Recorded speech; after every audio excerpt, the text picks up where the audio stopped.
The Amazon basin is, of course, known as the lungs of the world. It provides 20% of the oxygen for the entire planet. These forests produce 20% of the world's oxygen. The Amazon produces 20% of the world's oxygen.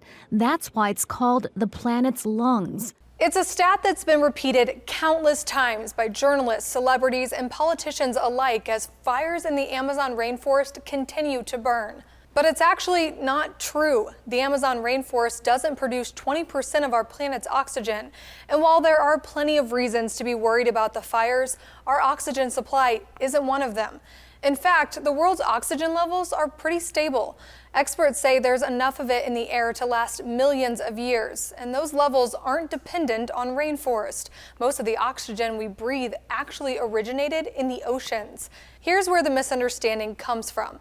Almost all of the free oxygen in the air is produced by plants through photosynthesis. And it is true that a significant chunk of land photosynthesis happens in tropical rainforest. But pretty much all photosynthesis-generated oxygen is used up by microbes decomposing dead plant material. So in the end, it balances out. Forest plants produce a lot of oxygen and forest microbes consume a lot of oxygen.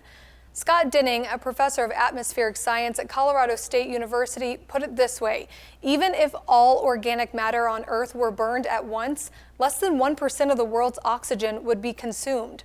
Newsy spoke with Dinning about that 20% figure. This is not a crisis of oxygen. Burning the forests in the Amazon or anywhere else is a bad thing. It destroys forests. It destroys ecosystems. It puts people out of homes, and it's causing air pollution, and it's causing CO2 to go up.